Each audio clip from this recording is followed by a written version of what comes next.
Assalamu alaikum. I hope you people are fine. Today we'll be starting the unit 5 of your class 5 geography. So let me tell you, पहले हम थोड़ी सी discuss कर लें कि geography जो है उसमें हमने पढ़ना है introduction to globes and maps. ये आप क्लास फोर्थ में भी पढ़ तो चुके ही हैं कि जी what are globes and what are maps. आपको ये तो पता ही है कि ग्लोब्स क्या होते हैं और मैप्स क्या होते हैं। ग्लोब्स जो आपको पता है एक राउंड शेप की एक चीज़ होती है जिसके ऊपर ना हम नक्शा ड्रा किया हुआ होता है, जबकि मैप्स जो होते हैं ये फ्लैट एक पेपर पे या किसी चीज़ पे भी फ्लैट बने हुए होते हैं। ठीक है, ये राउंड नहीं होते, ये फ्लैट बने हुए होते हैं। इसमें उसी राउंड ज़मीन की शेप को ना हमने ग्लोब को दो पीसेज में काट के बिल्कुल उस तरह से बनाया हुआ होता है। ज़रा थोड़ा सा वो ज़्यादा यूज़फुल होता है, उसके अपने यूजेस हैं, ग्लोब के अपने यूजेस हैं। आज हम थोड़ा सा पढ़ेंगे मैप के बारे में। पहले हम ग्लोब्स को और मैप्स को डिस्कस करेंगे और फिर उसके बाद आस्ता आस्ता हम जो है ना मैप्स को मज़ीद डिफ़ाइन करेंगे। तो सबसे पहले एक लफ्ज़ है द हेमस्फेयर्स। द हेमस्फेयर्स, हेमस्फेयर्स क्या होती हैं? The equator is an imaginary line drawn around the center of the globe that divides the earth into halves, the northern hemisphere and the southern hemisphere. Okay. ये तो मैं आपको एक्सप्लेन करता हूँ। पहले हम थोड़ा सा रिमाइंड आपको मैं करा दूँ कि देखें आपको डायरेक्शंस याद है ना कि क्या क्या होती हैं डायरेक्शंस। ठीक है, ये मैं आपको देखें, ये होती हैं आपकी directions, north, south, east and west. ठीक है जी, ये डायरेक्शंस तो आपको याद रहनी चाहिए ना हमेशा। अब हम दोबारा इसको पढ़ते हैं। The equator is an imaginary line drawn around the centre of the globe that divides the earth into two halves. अच्छा, ये ग्लोब था। अब इधर अगर हमने एक इमेजिनरी लाइन, इसको ग्लोब को हम समझे कि काट देते हैं। कैसे काटते हैं ये देखें, जैसे यूं हमने ग्लोब को एक काट दिया, यहाँ से काट के ये ऊपर वाला हिस्सा हो गया और एक नीचे वाला हिस्सा हो गया। तो जो ऊपर वाला है, जो देखें ऊपर वाला जो है क्या बनेगा, नॉर्थ। ये नॉर्थ पोल की तरफ वाला जो है नॉर्थ वाला पोल, नॉर्थ वाला हिस्सा हो गया और ये नीचे वाला हिस्सा हो गया।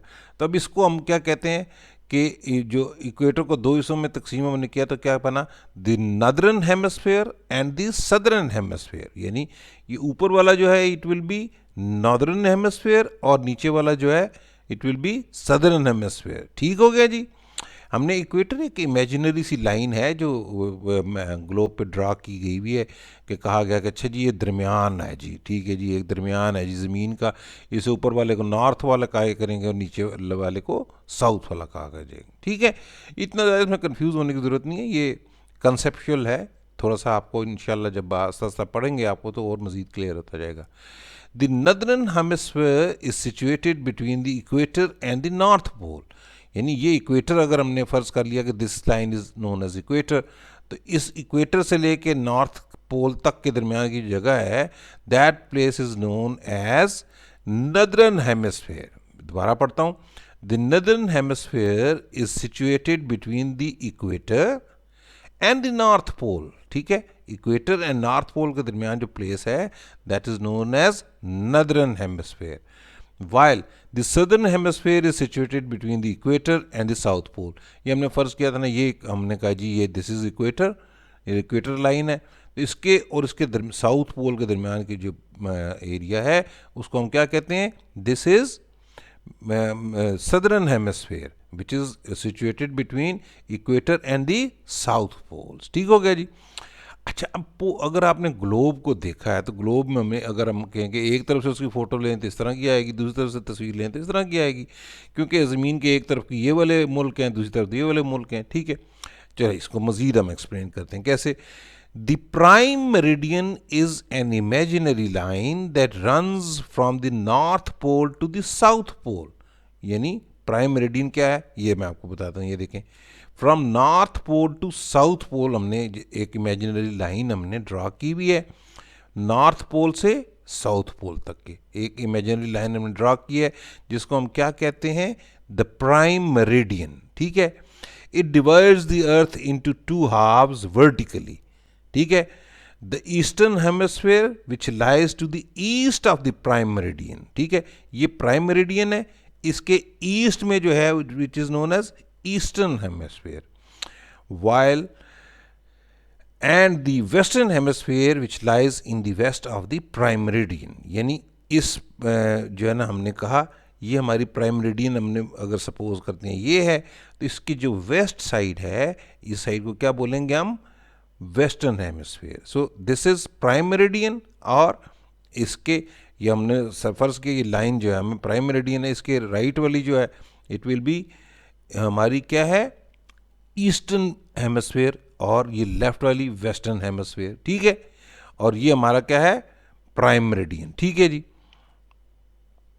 हम इसको ये भी बोलते हैं कि क्या हम इसको एक और लफ्ज़ क्या बोलते हैं कि the eastern hemisphere and the western hemisphere, ठीक है। जिस तरह ये नॉर्थ और साउथ हेमिस्फीयर थी, ठीक है। ये हमने एक तो ये इक्वेटर वाली लाइन थी, और ये वाली लाइन हमारी जो है कौन, इसको क्या कहते हैं, हम क्या कहते हैं, प्राइम मेरिडियन। ये इक्वेटर लाइन है और this is prime meridian line. तो इसमें हमें पता चल जाता है कि एक तरफ हमारा नॉर्थ साउथ ईस्ट और वेस्ट है, तो ये हमारा ये ईस्टर्न हेमिस्फीयर है, ये वेस्टर्न हेमिस्फीयर है। अगर इसकी यहाँ पर लाइन ऊपर कर दें तो ये वाला नॉर्दर्न हेमिस्फीयर और ये सदर्न हेमिस्फीयर, ठीक हो गया जी।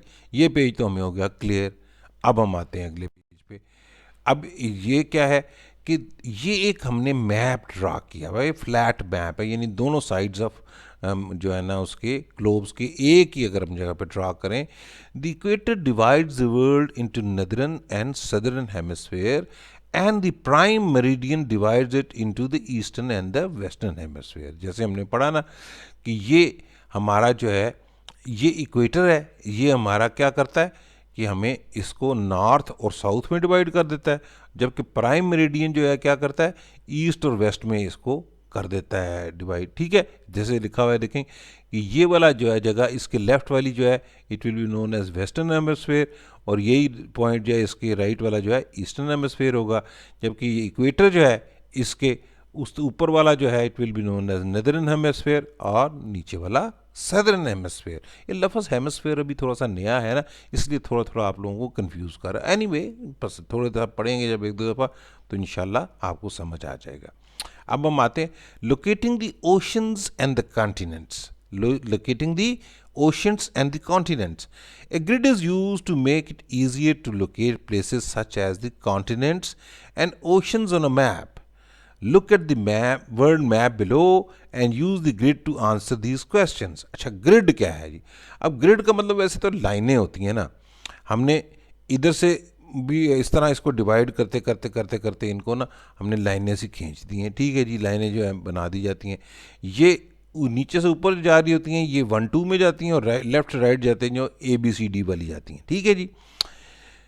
अब ये फर्स्ट लाइन थी 1 2 3 4, ये लाइंस हैं, इस तरह राइट साइड जो जा रही हैं ABCDEFG ये हैं, ठीक है जी। अब which continent is in square B2, ये B और ये 2, B और 2 में ये कौन सा कॉन्टिनेंट बनेगा, ठीक है। ये हमने जवाब देना है भाई, कौन सा हो सकता है भाई, सोचें। ये ऑस्ट्रेलिया है, हाँ ठीक है। अभी हम इसको दोबारा एक्सप्लेन करेंगे इसको। Which continent is in the squares E3 and F3। E3 क्या होगा, E और ये 3, ठीक है, और फिर उसके बाद F3, F और ये 3, ठीक है। ये कौन से कॉन्टिनेंट्स हैं भाई, ये भी हमें पता चले, जब आप मैप पे देखेंगे तो आपको ये बात सही तरह से पता चलेगी। Which ocean is in square E2, E and 2, ये कौन सा भाई, ये E2, इस ओशन को क्या कहते हैं, ये आप मैप पे देख के आपने जवाब देना है। Which continent is in square F2, F और फिर ये 2, ये कौन सा कॉन्टिनेंट बनेगा, ठीक है। और विच G2 में G और ये भी इसका 2 ये बनेगा, ठीक है। इसी तरीके से which ocean is in square C2 and C3, C और ये 2 और C और ये 3, ये हमने देखने होंगे मैप्स की मदद से कि ये हमें ये कैसे मालूम होंगे कि हम इनको जब इन स्क्वेयर्स में देखा करेंगे तो हमें देखें। अब इससे आपको फ़ायदा होने लग गया ना। देखें ये हमने सबसे पहले जो कही थी ना स्क्वायर B2 अंदाज़न देखें ना, B और ये 2 ये तकरीबन साउथ अमेरिका बनता है, हाँ ठीक है। अब देखें which continent in square E3, E और ये 3, E3 में कौन सा एशिया बनेगा भाई, ठीक है। फिर आ जाएगा कि E3 और F3 में भी एशिया ही होगा, ठीक है। F और 3 ये सारा एशिया का इलाका है ना ये वाला।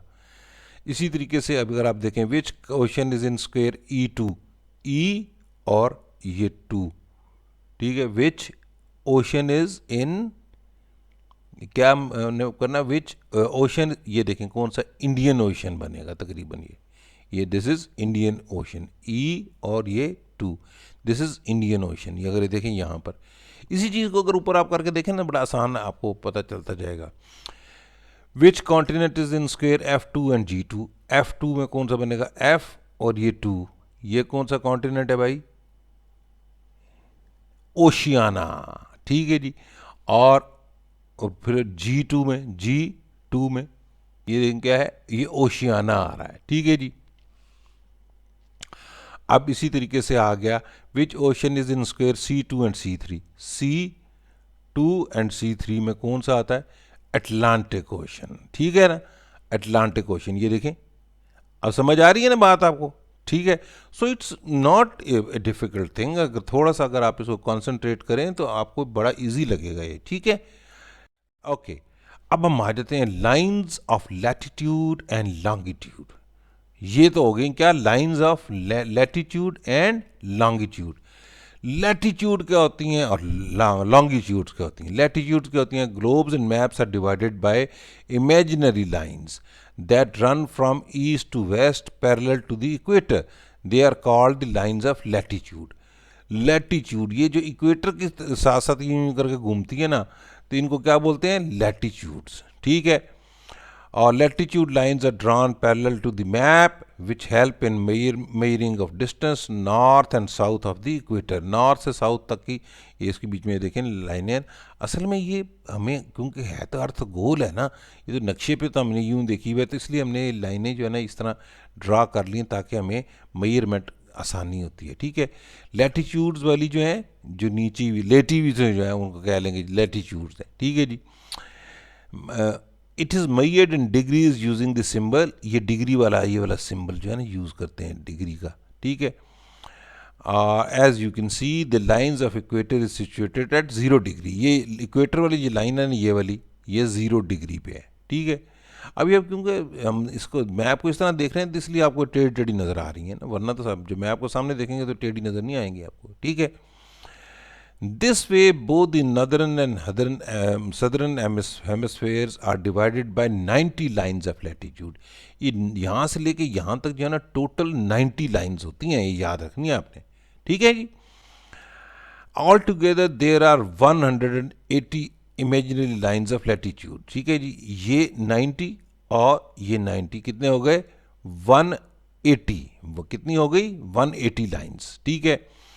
Altogether, there are 180 imaginary lines of latitude drawn as arcs on a globe and as straight lines on a flat map. ठीक है, ग्लोब पे यूं आर्क्स ही नजर आती हैं, जबकि मैप पे जो है ना सीधी सीधी लाइनें नजर आएंगी, जैसे ये नजर आ रही हैं सीधी सीधी, ठीक है। Can you spot the tropic of cancer and tropic of capricorn on the map, they are located above and below the equator. देखें, ट्रॉपिक ऑफ कैंसर ये क्या है, हमारे नॉर्थ में यानी इक्वेटर से ऊपर है, ये ट्रॉपिक ऑफ कैंसर नज़र आ रहा है। और ट्रॉपिक ऑफ कैप्रिकॉन ये कि ये हमारा क्या है, इससे हमारी जो इक्वेटर की लाइन है उससे नीचे वाला है, ठीक है। ये अब समझने वाली बातें हैं, ठीक है, कोई ऐसे मुश्किल वाली बात नहीं। जैसे यहाँ पर वो बताया उन्होंने, do you know the prime meridian 0 degree is marked at the Greenwich in UK, so longitude was first determined here at the Royal Observatory in 1851। अच्छा, ये हमने पता क्या, इमेजिनरी लाइन जो है ना ये यूके वालों ने सबसे पहले ना, बरतानिया वालों ने बनाई थी ये, तो उधर उनकी जो रॉयल ऑब्जर्वेटरी वहाँ से शुरू की थी, ठीक है। तो ये आपको याद रखने वाली बात है कि जी जो यूके से वो टाइम शाइम का भी अभी आपको आस्ता आस्ता जब पढ़ेंगे तो पता चलेगा, ठीक है। अच्छा, कैन ये आ गया लॉन्गिट्यूड, अभी लैटिट्यूड्स तो हो गई, लॉन्गिट्यूड्स क्या हो गई, lines of latitudes are imaginary like the lines of latitude, they help in measuring east और west of the prime meridian, they are also drawn vertically up और down and meet the north and south poles, They're also measured in degrees like equator. And the lines of prime meridian is imagined as 0 degree of longitude. They are 180 lines of longitude and ये बिल्कुल उसी तरह ही है जैसे हमने latitude की थी, ये लॉन्गिट्यूड की ये वाली हैं, ठीक है। ये हमारी ईस्ट से वेस्ट की तरफ जा रही होती हैं।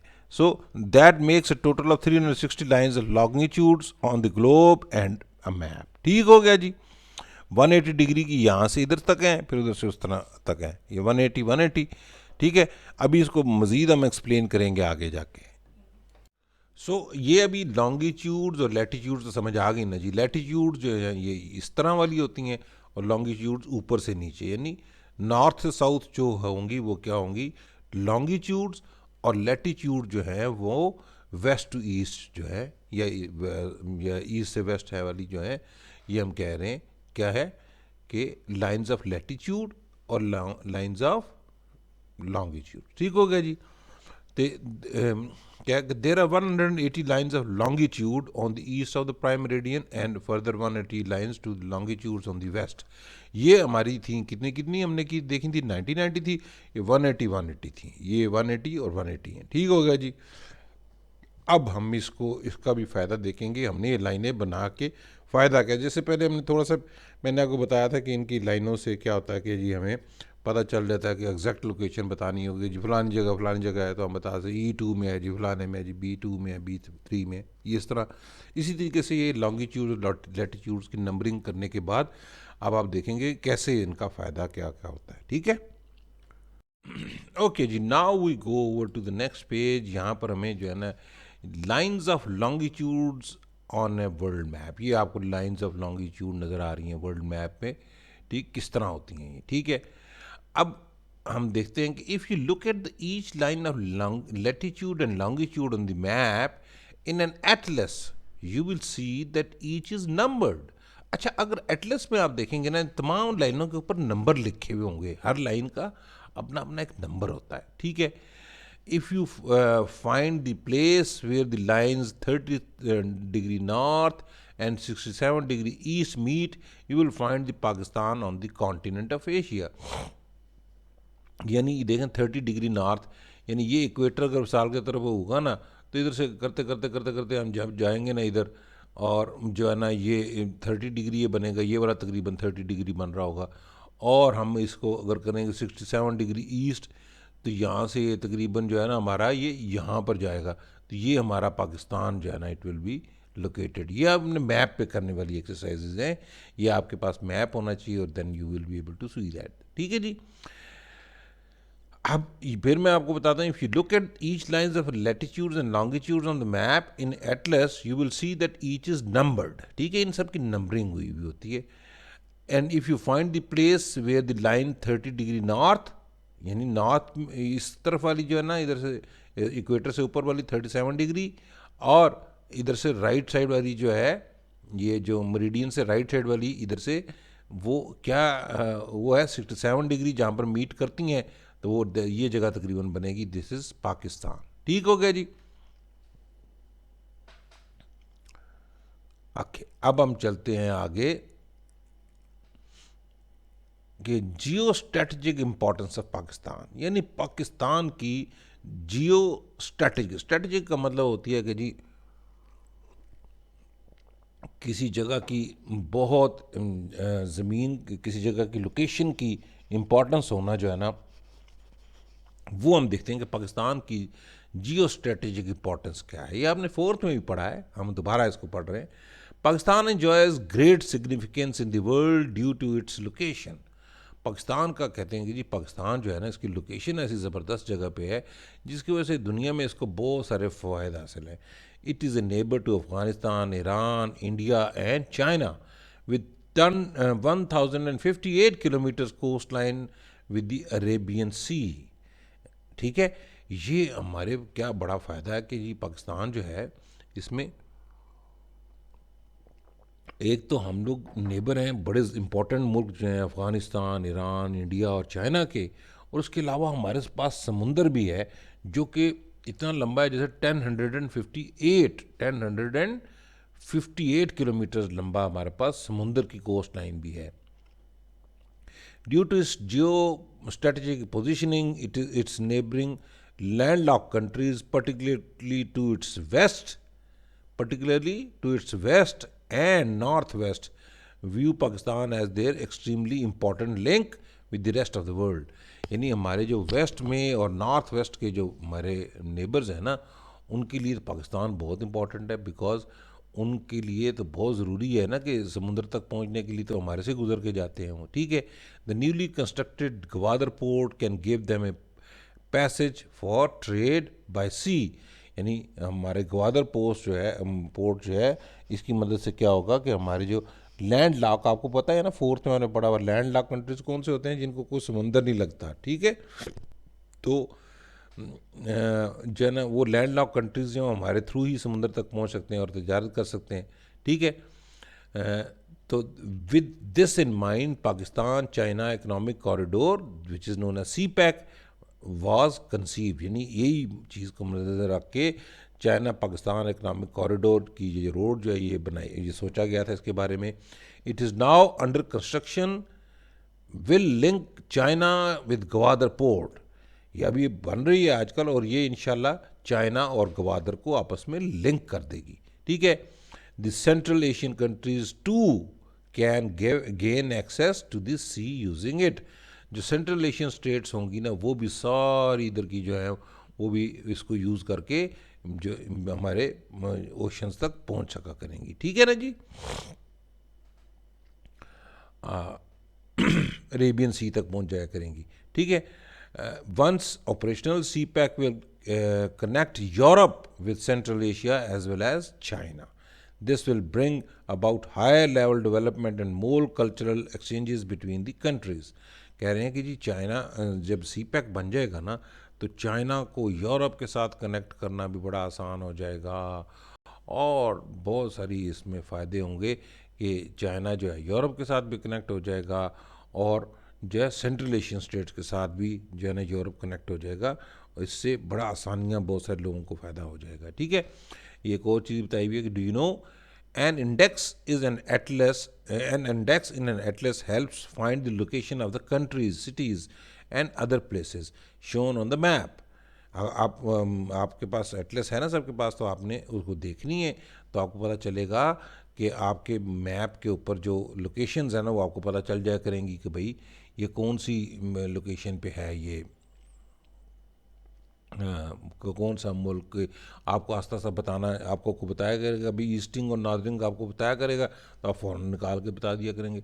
Next to the name of the each place are coordinates of its latitude and longitude to spot them on the map. जब मैप पे हमने किसी को स्पॉट करना हुआ करेगा, तो हमें लॉन्गिट्यूड और लैटिट्यूड मिला करेंगे, हम फ़ौरन उनको देख लिया करेंगे, हमें पता चल जाएगा। For example, Pakistan country in Asia 30 degree north and 67 degree east approximately. ये देखें 30 डिग्री हमारे इधर से, ये हमारा तकरीबन 30 डिग्री बनता है ये, और इधर से हमारी अगर देखें 67 डिग्री हमारी ये वाली बनेगी, तो हमारा पाकिस्तान ये जो है ना हमारा आ जाएगा, और ये हमारा पाकिस्तान की बड़ी इम्पोर्टेंस भी है, ठीक है।